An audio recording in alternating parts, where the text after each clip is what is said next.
نہ تمہارا کوئی مددگار ہے نہ ولی ہے. اللہ کسی کو عزت دینا چاہے تو کوئی ذلیل نہیں کر سکتا، اور اللہ کسی کو ذلیل کرنا چاہے تو کوئی عزت نہیں دے سکتا.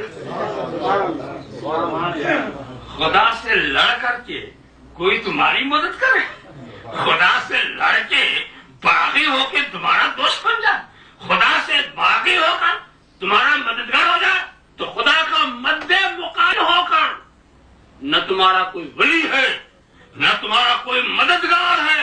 خدا جسے رسوا کرنا چاہے گا اسے کوئی رسوائی سے بچا نہیں سکتا، اور خدا جسے عزت دینا چاہے گا وہ تو عز و منتشا وہ تو ذل و منتشا. جس کو وہ عزت دے اسے کون ذلیل کر سکتا ہے، اور جسے وہ ذلیل کر دے اسے کون. اور اس کی شان بے نیازی بھی عجیب ہے، بے نیازی عجیب ہے. یہ نہ سمجھو کہ جب وہ کسی کو عزت دینا چاہتا ہے تو خوب کھلاتا ہے خوب پلاتا ہے، جب کسی کو عزت دینا چاہتا ہے تو اونچی اونچی کرسیوں میں بٹھا دیتا ہے، جب کسی کو عزت دیتا نہ چاہتا تو بڑے بڑے ایوانوں میں بھیج دیتا. نہیں، عجیب شان ہے. کبھی کبھی تو تخت پر بٹھا کے ذلیل کرتا ہے، ایوان میں لے جا کے ذلیل کرتا ہے. ذرا تم نے منظر نہیں دیکھا کہ یزید کو دمشق کے تخت پر بٹھا کے ذلیل کر دیا اور حسین کو خنجر کے نیچے لٹا کی عزت دے دی. وہ تو منتشا وہ تو ذل و منتشا.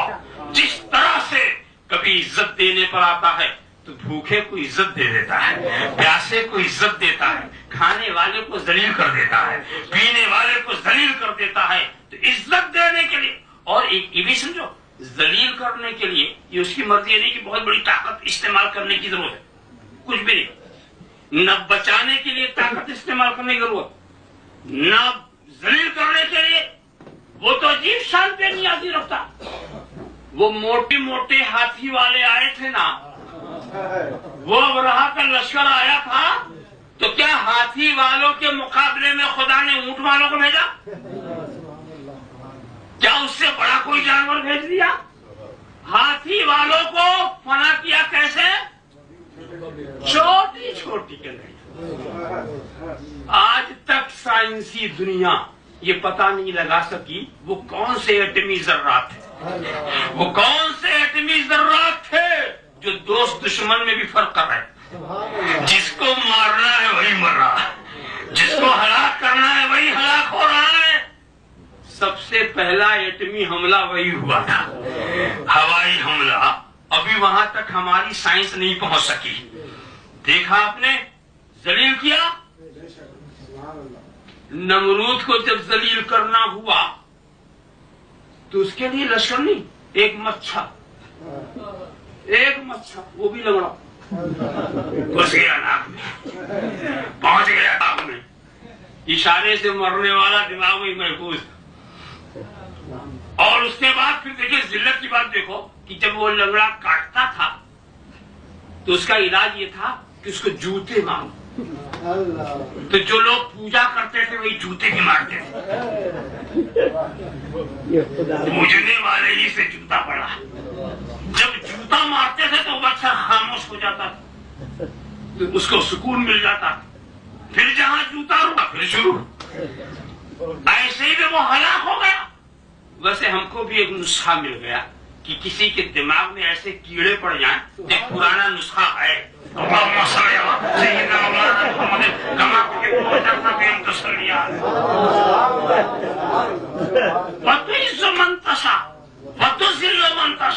جسے چاہے عزت دے جسے چاہے ذلیل کر دے. اور سنو، جب بچانے پر آیا تو اپنے محبوب کو مکڑی کے جالے سے بچا لیا، کبوتر کے انڈوں سے بچا لیا.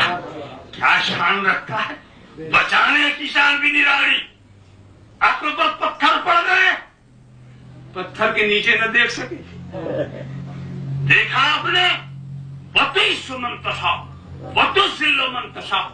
بس دوستو، یہاں پر ایک ضابطے کی بات رکھ کر کے بات کو میں مختصر کر دوں، اس لیے کہ مضمون تو بڑی طوالت کی طرف ہمیں لے جانا چاہتا. ایک سمجھو، ایک چیز ہے خدا کی قدرت، اور ایک چیز ہے خدا کا قانون. تو مومن وہ ہے جو قدرت کو بھی مانے قانون کو بھی مانے. یہ خدا کی قدرت تھی ہے بغیر ماں باپ کے پیدا کر دے، جیسے اس نے حضرت آدم کو پیدا کیا. یہ بھی خدا میں قدرت ہے کہ بغیر باپ کے پیدا کر دے، جیسے حضرت عیسیٰ کو پیدا کیا. یہ بھی قدرت ہے کہ بغیر ماں کے پیدا کر دے، جیسے حضرت حوا کو پیدا کیا. مگر قانون یہ ہے کہ ماں باپ کے ذریعہ ہی پیدا کروں گا. یہ ہے قانون، وہ ہے قدرت. یہ خدا اس بات پر قادر ہے کہ زہر کھلا کے زندگی دے دے. قانون یہ ہے کھاؤ گے تو مار دوں گا. خدا اس بات پر قادر ہے کہ بغیر پانی پلائے تمہاری پیاس بجھا دے. قانون یہ ہے جب پیو گے جبھی بجھاؤں گا. خدا اس بات پر قادر ہے کہ بغیر کھلائے تمہاری بھوک مٹا دے. قانون یہ ہے جب کھاؤ گے جبھی مٹاؤں گا. خدا اس بات پر قادر ہے کہ بغیر علاج کے تمہیں صحت دے دے.